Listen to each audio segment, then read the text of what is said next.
Boxing Bro UK, support this guys. RBG Kurdistan. Hello everybody, this is Boxing Bros UK here. I am a Here's the Boss Chris. This is my co-host Andrew the Boxing Brain. Topic of the day is the big one. Dillian the Villain, Dillian the Body Snatcher, Fat Dillian from Brixton versus Moses. Not by the looks of it, though, Chris. Versus Moses Itauma. No, he's not a Fat Dillian no more. He definitely isn't. Right, take it away. Right, I'm going to take it away. Right, we're going to start with Whyte first. We're going to try and keep this nice and concise. So, Dillian Whyte, 31-3, 21 Ks, 37 now. Getting on a bit, coming in, looking in great shape, actually. So, taking it seriously for, I don't know, the cynical side of me wants to say maybe one last payday. But anyway, first question, Chris. Bit of a long-winded one, but bear with me, right? No bother. Since Tyson Fury, that world title fight, finally got his world title fight, that was in 2022. So, 3.5 years ago now. So since then, he's fought 3 times. Jermaine Franklin, Christian Hammer, Ebenezer Teta. He's also pulled out a couple of times from what I can remember, maybe more, Joe Joyce, and also pulled out the AJ fight, obviously famously as well, for that rematch. And he was supposed to fight a journeyman on the Fabio Wardley card. He pulled out on that as well. Bearing that all in mind in the last 3.5 years, I'm just going to ask you this, Chris. Is there anything left? I love Dillian. Like I was telling you before, when I went to university with someone that went to school with Dillian, and they used to call him Fat Dillian, and they said he was one crazy gangster motherfucker at school. That probably fueled the rage. Yeah.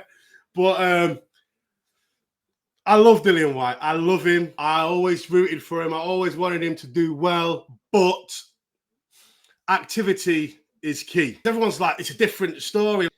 I'm not going to name any names because it's a boxing community. We want to love everybody. But I see other channels like, oh, this is a different fight. Dillian's in shape. He can be in the best shape of his life. If you haven't got it no more, you ain't got it no more. Look at Ricky Hatton. Best shape. Look at me. Ripped. He got a 6-pack again when he was making his comeback. He went in there and got himself knocked out. Look at everybody gassing up Mike Tyson. Oh my God, Mike Tyson, he's back. He's going to knock Jake Paul out. Even though he looks good in training, he's in great shape. He's still a 60-year-old man. He's in good shape. Doesn't mean that his prime's come back. It doesn't mean anything. Because I think people sometimes place too much emphasis on this shape thing, because I agree with you. And I always make the analogy, right? It's a bit of a bizarre one, but bear with me. I went to a classic car show. I love classic cars, like old. I love the character of them. Oh, really? I'm really into classic cars.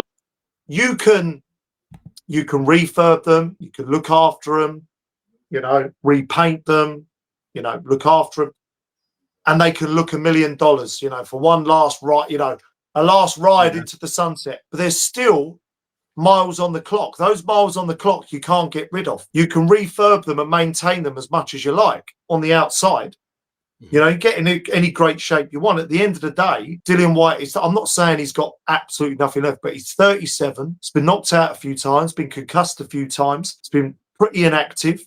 Controversially, there's been some, questionable findings, things in his food, supplements. I know alleged kind of performance enhancing issues going on, right? There's been all that going on. And also, the other thing, Chris, point I want to make, we'll see at the weigh-in, which will be interesting. He looks in great shape. You can tell just in his face. But coming in lighter isn't necessarily going to do a great deal to his punch resistance anyway, is it? I don't. Potentially. I'll be honest. When everyone was going mad saying, oh, he's not playing, look at the shape. I don't agree with being in that shape. Maybe he's really upped his cardio and thought, I need to get back to the old me, because the way he's got to win this fight is how he won the Joseph Parker fight. Yeah. He's got to old man him. He's got to headbutt him. He's got to elbow him. He's got to tie him up. He's got to be rough, ready. And every time Moses throws, he's got to throw with him. That's how Dillian won the Parker fight. Because he ain't got the fastest hands. He's not the greatest technical boxer, but he's got a mean left hook, and he's good at parrying your jab and hooking off it or whatever you come forward. He's really He's got that skill down to a T, and that won't go. So he's just got old man him, maul him, and I think that's the best way. But definitely, he hasn't got the guy that beat Parker and knocked out Lucas Brown and knocked out Derek Chisora, War Chisora back then. I'd say at least half of that guy's gone, and he weren't great shakes in the first place. He was just a good fighter. Yeah. Well, that's kind of answered one of my other questions. What does Whyte need to do to win?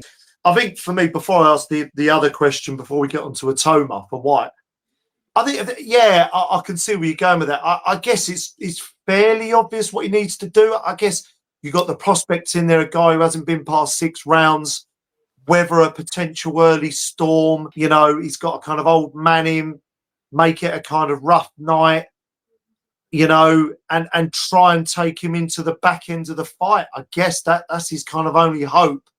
And not to get clipped with something, keep that chin down and just the uppercuts, Dillian. Don't get caught with an uppercut to her. The thing is, that'll be the shot. For Dillian. Yeah. This is why I love Dillian Whyte. He's such a fucking warrior. Oh, yeah. Like, if he smells blood, chin's going in the air, and he's windmilling, and he's throwing a kitchen sink at you, trying to take your fucking head off and knock you out. He don't give a fuck. You knock him out. That's his problem. There's no discipline. Like, smells blood, he's off. Chin in the air, windmilling. I need to get this fucking down. And where he's not as good as he used to, he's not, because he tried to do that against Tete, and it didn't. And it kind of didn't work. He won the fight, but he wasn't landing what he normally lands. And was loading up as well a lot. He was loading up a lot, and the pop wasn't quite as what it was. And that's activity. Sharpness, the match fitness. This is the thing, right? We say this in football a lot, right? It's a known thing. You can have the best pre-season, the best gym routines and all the rest of it, but it's getting match fit, match sharp. And it's the same in boxing. You need to be fighting regular. So that's the kind of issue in it. One, you've got to give Dillian massive credit, and I'm a big fan of his. You've got to give him credit. He does not shirk, and you cannot question his heart and his tenacity. He'll fight anybody. He's the sort of person I'd want protecting me on the street. You know, he's that sort of him or Chisora. Him and Chisora, they're kind of warriors of the modern British fight scene, aren't they? They really are. So getting on to Itauma, Chris, this will be his 13th fight. They reckon somewhere in the region of sort of 2.5 million for both, or somewhere in that region. So my first question really is about the experience. Like one he hasn't lost. He hasn't lost a fight, amateur, professional, and he hasn't been hasn't never lost a fight, amateur or professional, which is very interesting, which kind of worries me a little bit, because it's kind of like, you know, if he does get taken into dark waters, how's he going to cope? We know this, don't we? And he hasn't been past 6 rounds yet. Is there any way in which, if it goes past 6 rounds and Dillian Whyte does old man him a bit and make it a bit nasty, is there any way, do you think there could be a way that Moses could be exposed here as a prospect, that his lack of experience could show? Do you think is there any way that can happen? Well, Saturday? I believe so. I'll say this. Interesting. Because obviously he's British. We haven't had a talented heavyweight like this who's been British since AJ, probably. Since AJ. AJ and Fury. AJ, great fighter, great achievements. He ain't got half the talent that this kid's got. But one thing we don't know is what his beard's like. Yeah? And you're like this.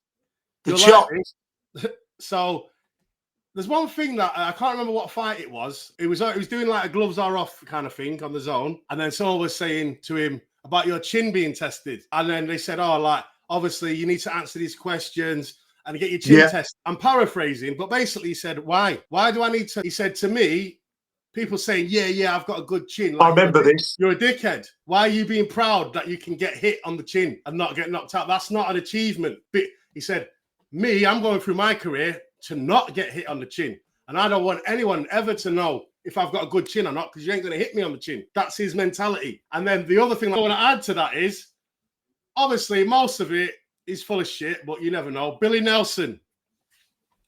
We tell Moses Itauma, tell Frank we want that fight. And Moses knows about sparring, about his chin. We know, and he knows about his chin. and I'll just say it and I won't say any more. Something along them lines, I'm paraphrasing, but basically Billy Nelson was alluding, he didn't outright say it like he has before, that Moses is chinny. And he's hinting at Bacoli doing it, probably. He's the only heavyweight. So what do you think about that? Do you think any noise? Well, I remember that bit on Moses Itauma saying that, and I like, you know, it's that Muhammad Ali approach of, you know, it's that Lomachenko approach of, you know, hit and not being hit. I totally understand that, but it is inevitable.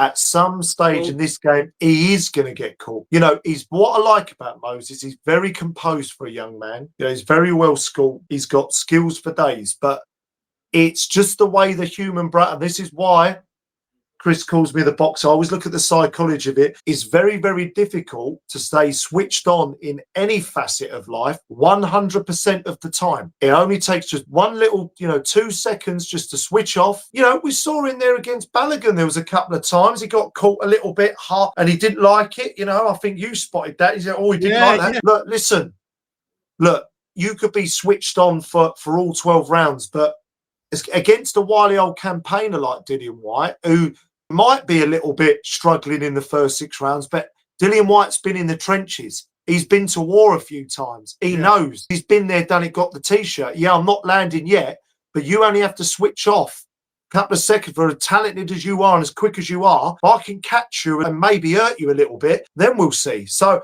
I'm just saying, I like what he's saying. Oh, hit not being hit, but you're not going to be able to do that 100% of the time throughout your whole career, Chris, are you? No. It's inevitable. Exactly. And so his whiskers are going to get checked. I hope he's saying it because he knows he's got a good chin and he's going to surprise us and he don't want to brag about it. And he's going to fight Zhang next and Zhang's going to hit him bang on the chin and he's going to walk through it. But I doubt it. But you never know. He might have a great chin, but he just don't want to. And the thing is as well, slick fighters who move around, who don't get hit a lot, they kind of, not all of them, but they kind of have good chins because they're not always getting hit on the chin and in loads of wars. Like so we saw with Joyce. So when they do get hit, you're dying out on your chin, too much, it'll get cracked at some point. You know, I agree with you there. Moving on, if he wins this, which we all expect Moses to do, he's number 1 with the WBO. I think if he wins this, he's in line for maybe a fight with Parker. We know, obviously, it's looking like Usyk might vacate that WBO belt. The problem I think Moses has got now, or in terms of how you're managing him, at 20, this will be his 13th fight. If he beats Whyte, he can't drop back down to fighting people like Balogun and Marius Wack. He's got to fight people in that top 10, Chris. So it's not really a question, but I just wanted to get your reaction to that. How do you then take him down a level again? He's kind of there. It depends how he wins. If he knocks Dillian Whyte out in 2 rounds, which I do not think is going to happen, he's got to step it up again. And he's got to step it up like a proper step up. Like he's got to start fighting Fabio Wardley's, Joseph Parker's, Zhang's. He's got to be fighting these guys. Caballeros. Well, maybe not Caballero. He's not ready for that kind of level. Hooney maybe will be a good one, I think. Who? Hooney, yeah. Hooney. He's got to be fighting these kind of guys. No more fighting people who may have something left or not. Or maybe it is a shout-out. What do you think? Maybe the winner of Dave Allen Makhmudov. Like if Makhmudov splashes, I wouldn't mind seeing that. If Makhmudov sparks out Allen, I wouldn't mind maybe seeing that. I know that's a little bit. I wouldn't mind seeing that. Yeah, nah. Dave Allen, Dave Allen's style, tailor-made for Moses. No, if Makhmudov wins, I would quite like to see that because I think that would be quite interesting. Yeah, I suppose. Nah, because I just think he's too big and slow. Both of them fighters are both big, slow, stiffs, slow feet, slow hands, plodders. Yeah, no, but Dillian Whyte's got a little bit of finesse about him. Like so is Dave Allen in parts, but like Dillian Whyte, well, the old Dillian Whyte, he can have a tight defense. He will fucking octopus you if you get too close. And if he feels like you're sticking it on him and there's no way out, he puts his heel in the ground and starts swinging it out with you. And then he'll throw the elbows in, he'll headbutt you or do whatever. So I think, yeah, he's a little bit. Dillian Whyte's a little bit better than them guys. So I just think it's if he fights one of them two, he's going to be fighting same level as Dillian Whyte again, kind of thing. Yeah, not going to be moving up. Last question before we give our final predictions, and this is just I just am quite interested to see how Moses goes about it. How would you, when you tune in Saturday or Sunday morning, whenever you're watching it, what would you like to see from Moses in this fight? How would you like to see him go about this? Because a lot of people think the consensus I get is a lot of people think he's going to go in there and just steamroll Dillian Whyte inside 3 rounds. That's the impression. But what would you like to see him maybe feel him out for a couple of rounds, get some rounds in, experience? Like, what would you like to see? I'm of the Peter Fury philosophy. Shout out Peter Fury if you're watching. I want an interview with you, please, one day. No, but like, if you know you've got all the advantages in a fight, yeah, like go. This is how you show how good you are. That you can carry someone, you can go rounds and get what you need out of the fight, and then stop them when you want to. That is what we call. If he can do that, where he can say, right, I ain't going to go steaming in. I know, but it's everyone's choice. Don't get paid for overtime, all that shit. But because he hasn't been 6 rounds, go in there with this old veteran, like repertoire. Don't just go in there and try and knock him out straight away. Try and get yourself a few rounds, get some experience, practice things that you're learning, that you're working on the gym. Practice it now before you become a world champion. I'd like to see him show the levels in there. I think show some kind of levels. So getting on, I'll give my final prediction quick, and then you give yours as we sort of wrap up. I think it's not as clear cut with the Adelaide Hrgovic one for me in this heavyweight fight, because I know a lot of people think it is fairly clear cut inside 6, but I think Dillian Whyte might give him some rounds. I've sort of got round 7 in my head. I've got rounds. I don't know why. I've got round 7. I just think Dillian Whyte might start to collapse after about round 6. I think he doesn't walk around with a massive sort of high guard all the time anyway. But I sort of see Moses maybe catching him in about round 7 and stopping him around then, knocking him out. How do you see this? As much as I love Dillian, I love Dillian Whyte. Even if he said to me, like he stuck it on Ade, what have you been saying? Stuck it on him today, didn't he, or yesterday, for saying shit about him. But then he even admitted, even my own family are telling me, why are you doing this? Yeah. I saw that. Yeah. So, and as much as he's saying the right things, and in his heart, he believes that he is going to knock this kid out. The mind is willing, but the body is not. I think this is going to be over in 3 rounds. And I love Dillian Whyte, and I would hate to say this to his face, but I would have to, because he's just been too inactive. And I know his argument is, why the fuck am I even going to train hard or even put an effort in? I just managed my way through Christian Hammer and Tete and them guys. I didn't have the fear, and my experience, I knew, didn't have to train hard, don't really have to fight hard, and I'll cruise through the fights. That's not the right mentality. And he has done this before. Last time he got banned, he came back and fought in Gibraltar. I think he fought Marius Wack, and he did another performance like he did against Tete and Hammer, like a shitter. And then after that, you see? So he fought Marius Wack, thought, he's shit. And he'd been out on a drugs ban after the Oscar Rivas fight. Then he disputed the ban, got come back. So then he fought Marius Wack, shit performance. He was fat, out of shape, looked bad. Next fight for Dillian, comes in, great shape, like he is for this fight, gets knocked out, uppercut Povetkin. Then he wins the rematch against Povetkin. So the thing is, like I've been saying, activity is key. He's been inactive. He's not been fighting the big names, and it takes him a while. If he's got the attitude like Derek Chisora, I'm in this game for the love of it because I just love fighting, he'll do well. Because after a few more fights, we will get a bit of the old Dillian back in spurts, maybe, like we do with Del Boy. But for this one, this is going to be a 3-round KO. He's been knocked out too many times now. Well, there you go. And they're not TKO. They're like heavy one-hitter quitters, oxygen in the ring afterwards. You're knocked out cold. No, Matuma KO. 6 to 8. 6 to 8. I'm saying Moses Itauma KO round Inside 3. I think to be honest, I think round 3, but I'll give it to 3 to 5 just to be. That's 3 rounds. Dillian Whyte will get a flash knockdown. He'll still lose and get knocked out, but he'll get a flash knockdown on Moses. Oh, okay, interesting. Yeah. You think that might? You can And see that. And it'll be the left hook that he's supposed to be watching for and not getting hit with, because it's Dillian Whyte. That's his best punch. Sneaky one, flash knockdown. Yeah, that's what I want to add in there. Dillian the villain to get a flash knockdown and get stopped if it goes past 3 rounds. Interesting. There you go. Let us know what you think. Let us know what you think. Like and subscribe, guys. Bosh.